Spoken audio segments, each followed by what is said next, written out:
This is Donald J. Trump. Mark Thompson is a huge loser. His show, very bad, weak, soft. But if you're interested in crap and you're a communist, you can go to edge-show.com. I don't recommend it. You're listening to The Edge with Mark Thompson. Hey, it's Mark. It's great to have you here. You know, there is a book out. It's called A Bright Future, How Some Countries Have Solved Climate Change and the Rest Can Follow. And writing about climate change and writing about solving climate change in itself is not controversial. But Joshua S. Goldstein, who's written this book, with his writing and research partner, this guy Staffan Qvist, who is, I guess, a physicist and knows all about nuclear power, this book posits that the only real way to avert climate disaster, because the changes have to be made so quickly and so massively, is to go full bore with nuclear energy. Now, before you say anything, I was very skeptical of this. The dangers of nuclear energy, the cost of nuclear energy, and the cost may still be the prohibitive aspect of this, but we'll get to that as the guest comes on. Anyway, J. Elvis Weinstein joins me for my conversation with Joshua Goldstein. Again, the book is provocative, and it's not a long interview, but I think we cover most of the major aspects of why it might make sense and how to ramp it up in a short time. We'll start with a listener email. You want to do it now? Okay. Ladies and gentlemen, stop what you're doing and listen. This comes from Sue Ellen, and Sue Ellen writes about the Feinstein segment. You remember we talked, Michael Shore and myself, about the Feinstein confrontation with the kids, remember, who went into her office, and there were the students there, and there were also the teachers there, and they pressed Feinstein on her position on the Green New Deal, and she spoke to them for about 15 minutes. The cut-down version was 2 minutes and made her seem very dismissive, but the longer version, she was less dismissive, but to be fair, she was still at some point like, hey, I'm the senator, you guys are students, this conversation is winding down. I mean, she didn't say it like that, but that was the essence of it. Anyway, I was making the point, and Michael agreed, that I felt a little bit too much was being made of that. I wasn't commenting on the substance of what her position was, but I'm getting ahead of myself. Let me read this listener email from Sue Ellen. She says, "Hi, Mark. First, I'd like to say how much I love your show and agree with many of your views." Well, you know, she could have stopped the email right there, but it goes on. This, of course, is leading to me slightly disagreeing with you about the angle you took on the Feinstein child encounter. I watched a longer segment of the encounter, which included some of it before it went off the rails. Whether people feel the public's reaction to her encounter with the children was over the top or not was not the point for me. I honestly felt Feinstein was patronizing, that she would be patronizing to anyone who challenged her, adult or child. That aside, I felt the important thing was that she really didn't show any depth of understanding of how urgent action on climate change is. No matter how patient and patronizing she had been, in the end, when her true attitude was revealed, she basically indicated that business as usual was good enough to get the half-baked results she proposed. She said she's been doing her job for 30 years and she knew what to do and how to get results. Well, obviously not, because we're in big trouble because of the lack of real action. Governments were warned by Michael Mann of the dangers 30 years ago. Also, her response that if you think you know better than get elected when you grow up was not only childish, but just emphasized that at her core, she believes that we have plenty of time for action. After the last 10 years, I wish Feinstein heaps of good luck negotiating with Republicans to get meaningful action on climate change, because she'll bloody well need it. With respect, Sue Ellen. Well, let me tell you, I don't disagree with any of this. In fact, I think, Sue Ellen, you point out something very important that was lost in the back and forth. And I feel as though I failed you in a way, because I was talking about how the internet and the Twitterverse responded to what was this confrontation and calling Feinstein dismissive and all the rest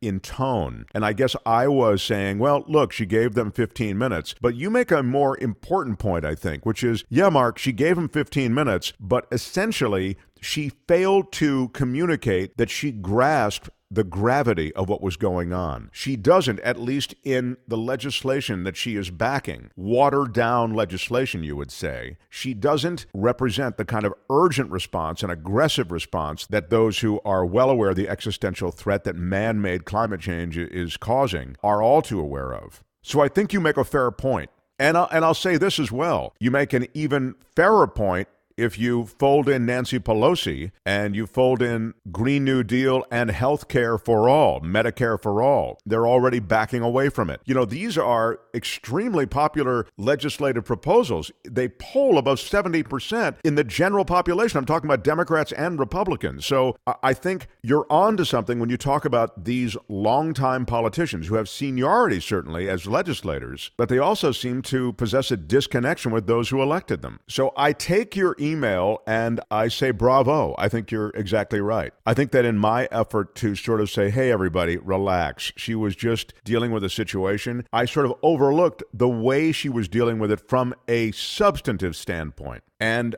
I'm not optimistic, because the last line of your email, I think, also reflects a reality, which is Republicans are dug in, and until you get Democrats like Ro Khanna, Alexandria Ocasio-Cortez, and Bernie Sanders, until you get a political coalition strong enough to lean in aggressively on these things, it's going to be slow sledding, and we just don't have time for slow sledding. So great email, great points. Thank you, Sue Ellen. If you want to contact the show, we're edgewithmarkthompson@gmail.com. edgewithmarkthompson@gmail.com. With that done, quick thanks for subscribing to the show. That's how we stay in the iTunes queue. Please recommend the show, share the show, retweet the show. All those ways help us keep the show out there. And as a result, that grows the community. And believe me, it is now so crowded. We've been on the air, We've been doing this podcast for 5.5 years. And when we started, I already thought the field was incredibly crowded. And now it's just insane. There's something like 600,000 podcasts. So you sharing it and, liking it, giving us a good review, even if it's only a word or two, like it, listen to it, enjoy it, whatever it may be, and 5-star rating on iTunes, that actually helps us because it is just beyond belief. It's a pyramid too. There are very few podcasts at the top that are making a lot of money. And then we're at the bottom where there's no money in it particularly, but we're just trying to sustain ourselves. So as I've told you before, we just try to keep the lights on. Every dollar you contribute, and some of you have been very generous in donating $5, $10, $15, $20, $25, $50. We just got a $50 donation from Douglas. Thank you so much. But again, it comes in drips and drabs, but every little drip and drab really helps us. So I'll mention Amazon too. If you're going to Amazon shop, and you don't have to, you can hate on Amazon. You could never patronize Amazon ever again. But if you're going to, somebody's buying from them because they're a $1 jillion company. If you are going to use Amazon, please go through our website, edge-show.com. They spin off a little something of whatever you spend. We get it at the end of every month, and that is another way you can support the show. That's everything. Let's get started. This is The Edge. The advantage, it means. They look, I just spit on me for no reason. That's horrible. Is there some comfort in uncertainty, do you think? You're a degenerate. Because Australian Shepherds need action. Wow. Yeah. This is The Edge. That's a self-loathing term that I use. Oh, got it.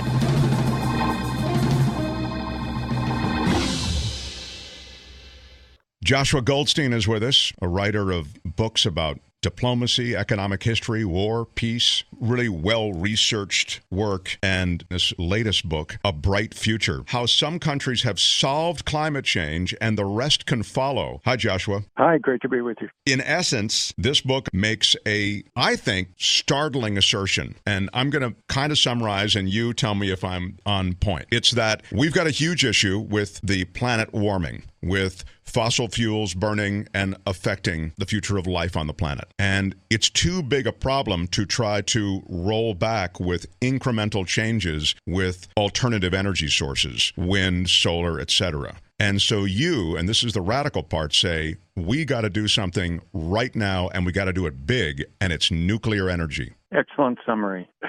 I would add that the reason we know that this works is that countries like Sweden and France, these are the countries that have already done it, have proven that you can roll out nuclear energy really fast at the scale that we need to solve climate change. The climate scientists tell us we want to decarbonize the world economy by mid-century to stay within this 1.5 or even 2 degree limit to avoid the worst catastrophic tipping points out further on beyond that. And that's a massive undertaking. I think a lot of people understand how serious climate change is and understand how urgent it is that we act.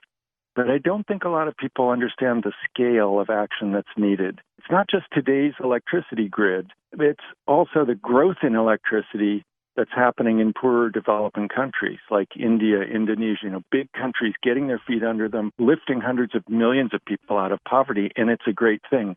But right now it's happening by burning coal. So we need something alternative for that growth. And then there are a whole series of ways in which we need to decarbonize other sectors of the economy, like transportation and industry and home heating. And without getting into all the complexity of it, most of them boil down to the need for massive amounts of electricity in order to transition to that as an alternative way to power our economy.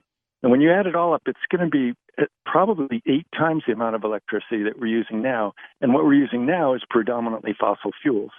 So you just need something really massive and really at scale and very fast. Nothing has ever happened that fast except for the experience of the countries that have rolled out nuclear energy really quickly. Now, before we leave the alternative fuel world and get into nuclear energy, and we'll talk about the safety of it, the dangers, and all that kind of thing, why couldn't a large-scale effort on the part of humanity to put in solar cells and wind power, and why couldn't that work? You're saying it's too big a leap? Well, it's a great thing to do, and we should do as much of it as we can. But we know from the experience of Germany recently that it's not fast enough. Now, Germany had all the political will to go heavy into renewables. They have good technology. They were really committed to it, and they threw a lot of money into it in the last decade. But their emissions have hardly gone down at all. And we calculated out that at the rate that Germany acted, it would take maybe a century and a half to decarbonize the world economy. We just don't have that kind of time, versus if you did it the way Sweden did with nuclear power, 30 years. And then the second problem with the renewables, they're great when they're a relatively small part of the grid, a third of the grid or something. That's fine, and you can work around the ups and downs. But as they get to be more and more of the grid, it's hard to get electricity at the times when the sun isn't shining and the wind isn't blowing. And the sun, as we know, in some places doesn't shine for months at a time. I live in New England. That's true here. We did an analysis of countries in Europe that showed that over the course of a year, there was an entire week when neither solar nor wind was producing at more than 10% of the capacity. And what are you going to do during that week? Are you going to shut down everybody's electric power? Or are you going to have a massive fossil fuel backup system waiting to bring in for that week? It just doesn't add up. So what we say is use as much renewables as you can. That's great. Add them as fast as you can. They are getting a lot cheaper, and there's places where they really are the best thing. But for the world as a whole, don't think that you just go from bottom up adding renewables and hope that it's going to add up. It's not adding up. And this has been our experience so far in the world. In the last decade, we've spent $2 trillion on renewables, but we haven't even started decarbonizing. The carbon emissions haven't even started coming down yet. So we need something different. Well, at least in this country, it seems like the investment in renewables is coming largely from outside the current power suppliers because of their vested interest in staying with fossil fuels and their current infrastructure. Is that right? The investment in renewables is coming from a variety of places. It's hard to sort out subsidies and investments. I'm not sure the best answer to that. Okay. I'm just curious about how do you incentivize the people with the amount of capital it would take to make this swift. So we have a lot of incentives on renewables, if that's what you're asking, and investors can take advantage of various government incentives and programs and so forth. A lot of states in the U.S. have a renewable portfolio standard, which means you have to have X amount of your power, if your utility, be produced by renewables. And what the nuclear power people would like is a low-carbon portfolio standard that would be anything low-carbon and even the playing field and have that also include nuclear power. But there are just a variety of state and federal and local incentives that are tipping towards renewables. And that's not bad in itself because we want more renewables, but it's not something that's the same for nuclear power, which actually has more potential to get more clean energy faster onto the grid. Right. And your big thing in your book, you make this point in such a compelling way. The big thing is we don't have time. As you say, as the rest of the world, third world becomes first world in terms of energy consumption, and we're all in real big trouble very quickly. I want to get quickly into the handling of the waste, radioactive waste, because you address it in your book. And there's also a surprising thing, and that is, there's waste associated with fossil fuels as well. That's right. And all kinds of industrial waste that are handled in a pretty cavalier manner. There was a Swedish company that tried to make a repository for permanent storage of industrial waste the way we do with nuclear power, and they found it was just too expensive, and yet it was 1,000 times less than what we pay for putting away nuclear waste. But look, the big thing with nuclear waste that's misunderstood is the scale, the size of it. Because nuclear power is so concentrated, the waste is also very small. And an American could use entirely nuclear energy for all their electricity their whole lifetime, and the waste would fit in a soda can. And another way of saying it is, from the whole past 60 years of America's nuclear energy, which is providing 20% of our electricity, the waste would fit on a football field stacked 20 feet high. So this is, by contrast, coal is, thousands and thousands of times more than that. And we just throw it into sludge pools behind dams, and the dams break and wipe out people downstream and leak into the water and all of that. So it's really important to keep a perspective on the risks of various fuels. None of them are perfect. They all have benefits and costs. But coal right now is the world's number one way of generating electricity, and it kills hundreds of thousands of people every year from cancer and emphysema from the coal smoke, and it's the top contributor to climate change, too. So we have to get coal off the grid, and you need something that'll do that fast and in a practical way. Right, and you're trading a potential danger for something that's already a constant danger. Yeah, well, it's a potential danger, nuclear power. On the other hand, it's been around for 60 years. It's got a track record. When I was a young hippie in the 1970s and I didn't like nuclear power, we didn't know much about it. It was new and it was scary. But now we know, it's been around all these decades.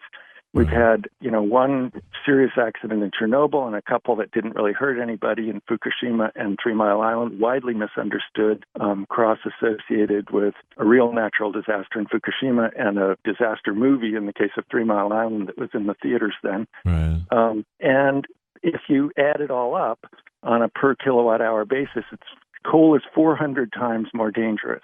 Coal is really lethal. So we've got the safe thing is also the clean thing. And so we don't have the dilemma of, do we choose safety or do we choose to stop climate change? We can do both.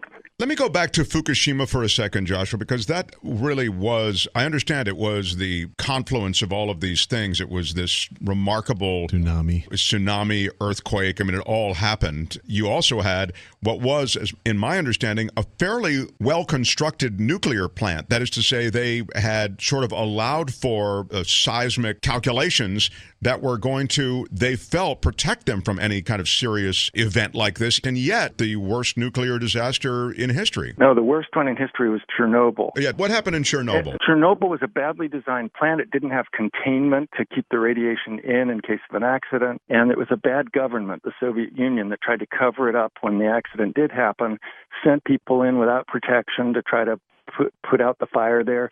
And those people, dozens of them died, responding to that. So that was a serious fatal accident. And there was radiation released, which possibly will cause over time, well, the UN at one time estimated a few thousand cancer deaths, although they haven't materialized yet. So that was the worst one, but that won't happen again. Nobody's building plants like that, and the Soviet Union doesn't exist anymore. Now take me to Fukushima, because it was my understanding that there's still radioactive waste pouring into the ocean right now, even as we're having this conversation. Well, the thing about radiation, we're living in a soup of radiation all the time. So a little bit more, a little bit less is not the thing to worry about. There are safety levels that we've set for occupational exposure to radiation, like a medical technician who's doing x-rays or something, or a person who's getting x-rays. And that level is, pardon the technical term, but it's 50 millisieverts per year. The background that we're all walking around in is 3 millisieverts per year, but there are hot spots in the world where it's as high as 200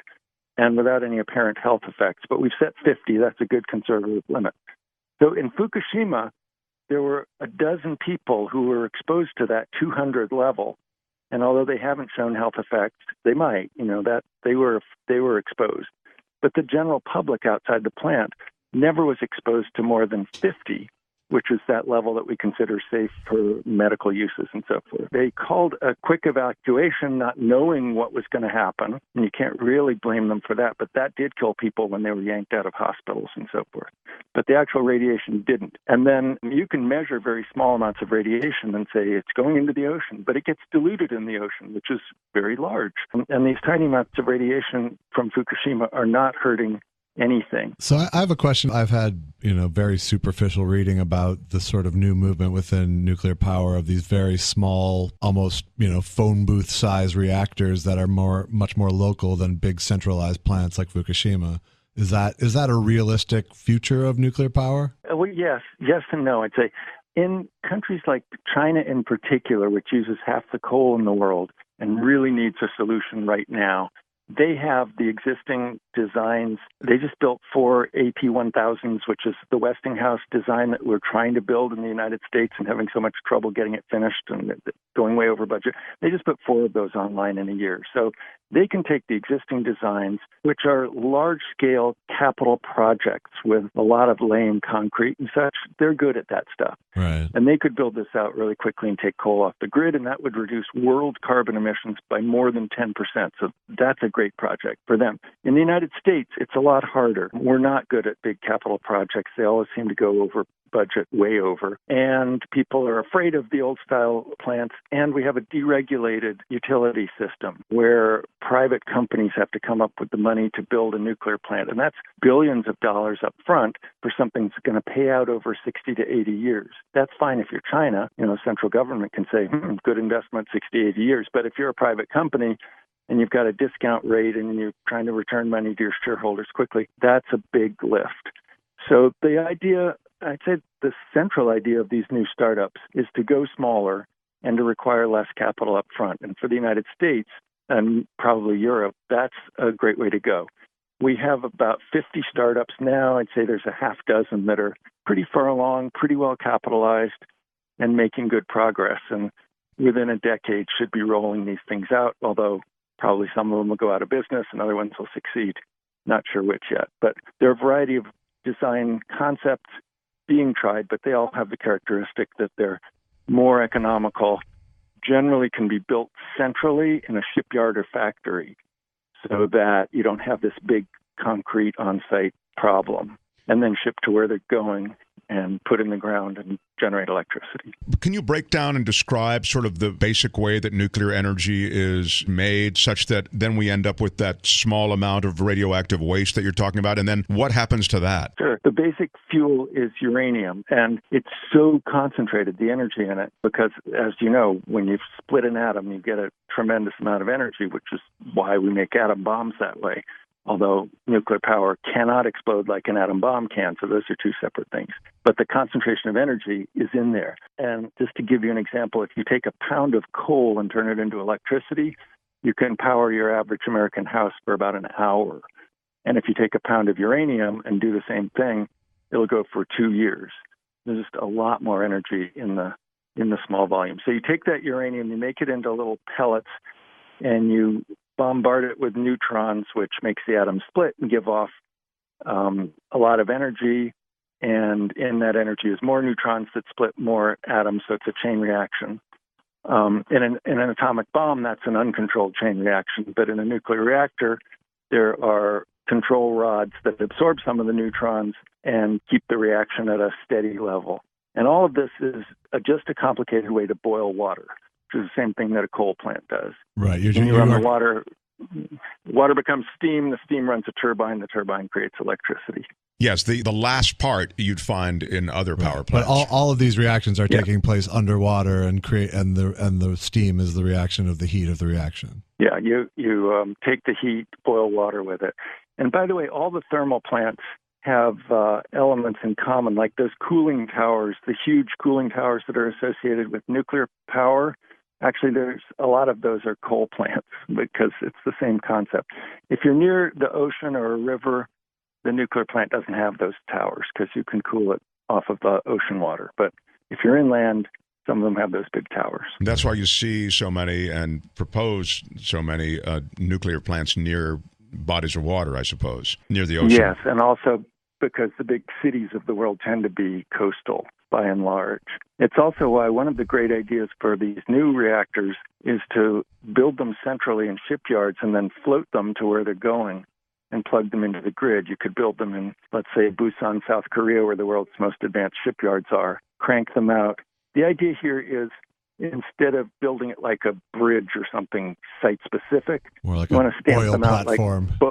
you want to stamp them out like Boeing jetliners coming off an assembly line. And so you could do that in South Korea, put them on floating something like an oil rig or something like a ship, and send them to where they're going and plug them in. Then the economics get much more favorable. And ideally, we get nuclear power cheaper than coal, cheaper than anything. I would emphasize that for those poorer countries, that's what we need to do. You can't just tell a farmer in India that they can't have electricity to run an air conditioner because we've already used up the carbon budget in the world. And you can't tell them that they can't run coal because we don't like coal, it's too dirty.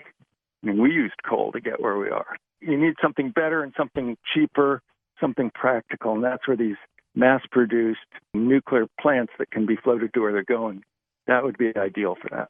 And it seems like if you're going to make a foothold, some of it has to be in the developing world where, much like cellular technology, which a lot of countries were able to skip the first step of wired phones and go straight to the cellular grid, you could skip the entry level coal price of doing business and go straight to these nuclear reactors. Right. But again, time is of the essence because you don't want to build all that fossil fuel infrastructure in the poorer countries and then have it, invested in and paying back over the coming decades. Right now, there are hundreds of coal plants either under construction or about to be under construction in the world's poorer countries, and it would be really crucial to hit off as many of those as possible before they're built. Yeah, that's a really good point. Once they're online, it's going to be a lot harder to turn that ship around. What happens to the pellets that you're talking about, the radioactive pellets? Oh, yeah. So then those are called fuel rods, and they get taken out after a few years and put into basically swimming pools at the nuclear plant. And they cool off in the water. Water shields neutrons, so you can stand right there next to the swimming pool without any protective gear, and you're perfectly safe. And they Is sit that in the water right? for a few. Yeah, I didn't realize that. You can look if you there's a video tour of the MIT reactor right in the middle of Cambridge, Massachusetts, and the journalist is startled to find that he can look right down into the core of the reactor, and he's fine because it's underwater. Wow. So, yeah, Sweden takes them from the water after they've cooled for a couple of years and they're much less radioactive, and then puts them into a big swimming pool, which is all of the country's spent fuel. The United States right now takes them out at each plant and puts them into concrete casks, which are cylinders about 18 feet high. And a big power plant will produce a couple of those per year. And they sit out behind the plant. They are certified safe for a century. They have never caused problems, and they're actually fine right now out behind the plant. Not an urgent problem. Eventually, we can burn those as fuel in these new reactor designs, or we can bury them deep underground the way Finland has started to do, and they'll be fine there too. Until the mole people come. People are freaked out about nuclear waste because they think, any tiny amount getting out is the end of the world or something. It isn't. It's just like any radiation, tiny increases in the amount. Finland did these studies of what would happen if the radiation leaked years from down the road, 1,000 years from now, and just turned out the amounts that you would get are really small, not harmful. Why? And let's say they were harmful. Let's say you had a terrible accident 300 years from now, and it killed hundreds of people. I mean, you're comparing against coal right now, killing hundreds of thousands of people, and the future of the planet on the line with climate change. So it's just all out of proportion. I can name more oil spills than nuclear disasters. So. Oh, far more, yeah. Yeah, the current setup does not seem to be serving society or the planet too well. This is just so breakthrough, this concept, so well reasoned. This is my question.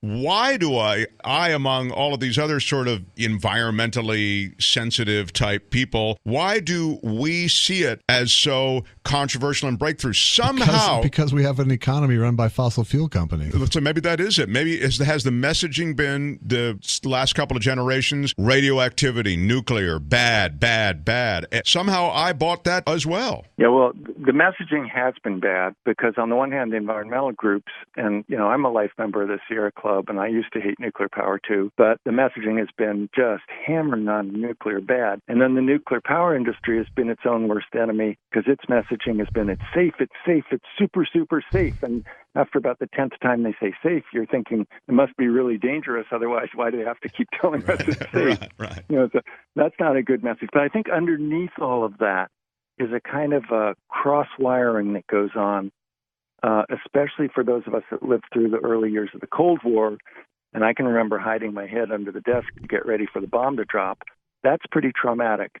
And it's attached to the word nuclear in this process of nuclear fission, nuclear weapons, terrifying, horrible. So that gets attached to nuclear energy, and that fear goes over to the nuclear power. And then with the 3 Mile Island, you might remember that there was this movie, The China Syndrome, with Jane Fonda, and it was in the movie theaters when the accident happened.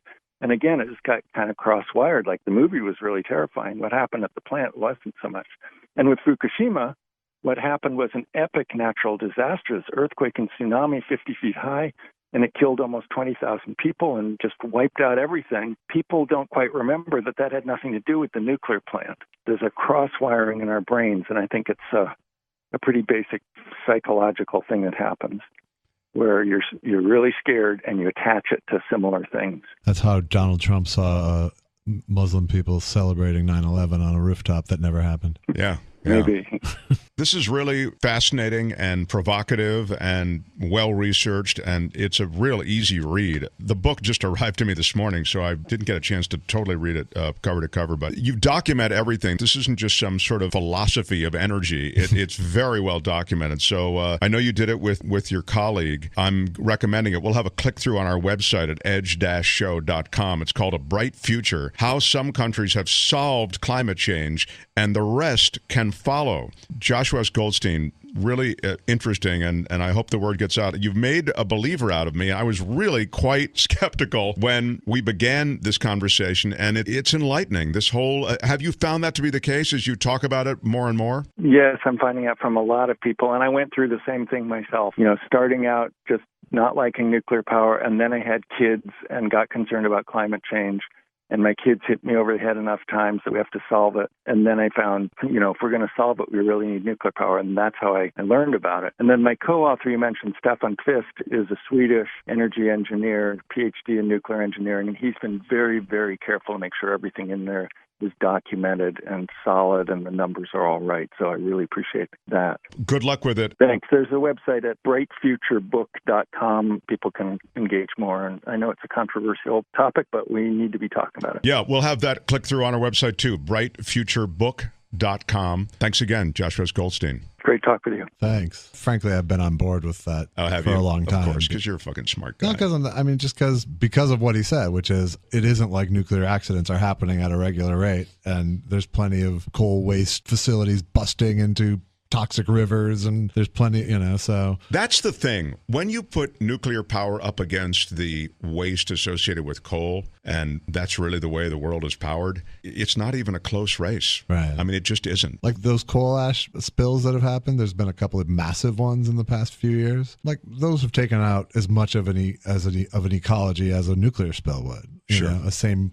radius almost. Yeah. And I think you make a good point about oil spills and the toxicity associated with runoff from coal. I just don't know where the will comes from. When you have, like I said, when you have this economy that's based on fossil fuels, how do you get around Exxon unless Exxon is the one making that investment? Yeah, and they are the puppet masters. But for me, I think the big challenge is to make this a relevant issue, meaning climate change. We're the last ones to this party. I mean, it seems as though everywhere else I go in the world, this isn't a tug of war. It's sort of understood. Right. But in this country, we've politicized it, Yeah, absolutely. And there's a certain percentage who, for whom their identity is to reject it. Exactly. It's total identity politics, and it's just a shame to me. It's such an existential threat. I can't believe that, Here's my plan. Would succumb to that. Is you dump reactors in cities like bird scooters, just, personal reactors. You put them on the street, people get an app, they plug into their house.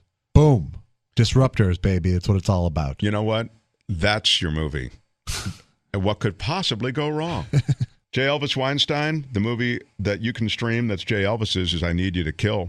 That's on Amazon Prime. And you can follow him on Twitter. He's a very funny, relevant feed at J. Elvis Weinstein. Thanks for being here. Thanks. Until next time.